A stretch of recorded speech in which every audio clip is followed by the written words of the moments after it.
Now, recently, Sky Ocean Rescue has been raising awareness of plastic in the oceans. A bit further inland, there's also efforts to clean up rivers in the UK. Ian Bolton is at Kew Bridge for us.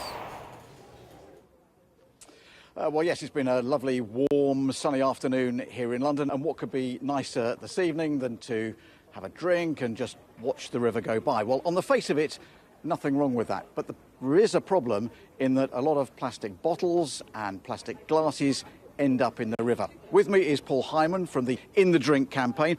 Paul, what is the extent of the problem?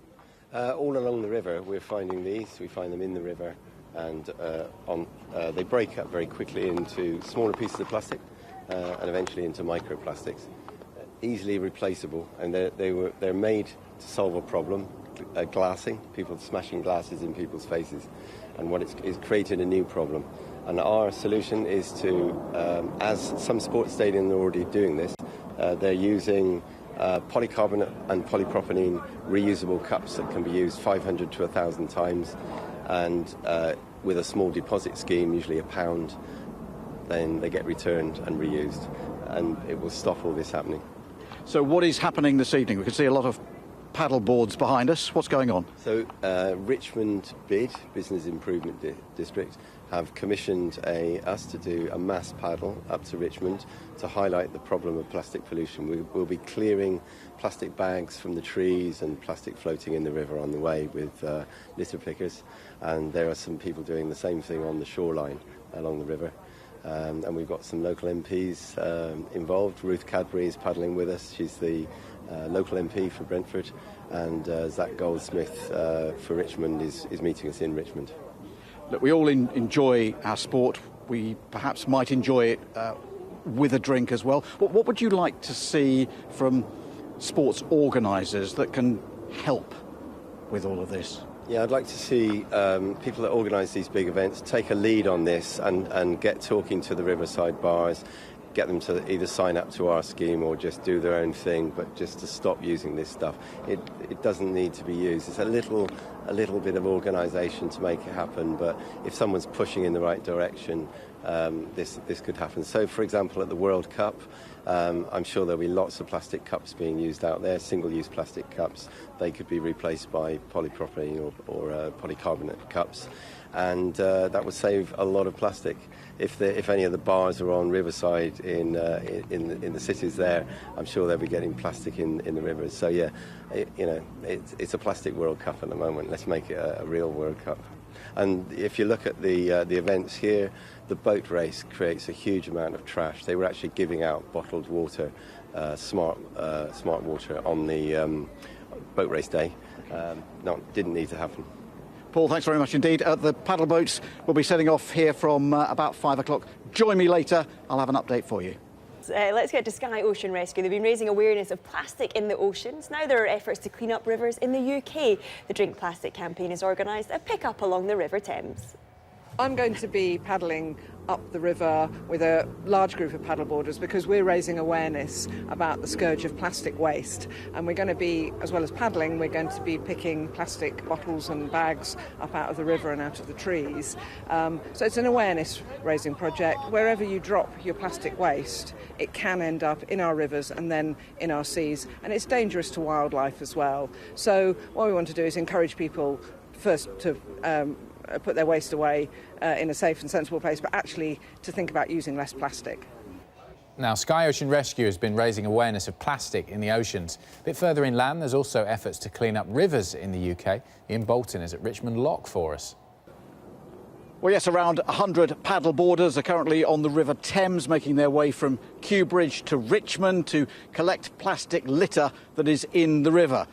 If I step out the way, you can see them here at Richmond Lock. It is quite an obstacle for the paddle boarders. They have to get the board out of the water, walk through, and then head upstream towards Richmond Bridge. It's all being done to collect plastic waste that's in the water, also on the riverbank. A great deal of plastic bottles and plastic glasses from pubs and bars along the riverside end up in the water, particularly at this time of the year, which causes obvious problems for the environment and also associated wildlife. The paddleboarders are having a little bit of a breather just at the minute, but they'll be finishing at Petersham. Join me later to see just how much plastic litter they have collected.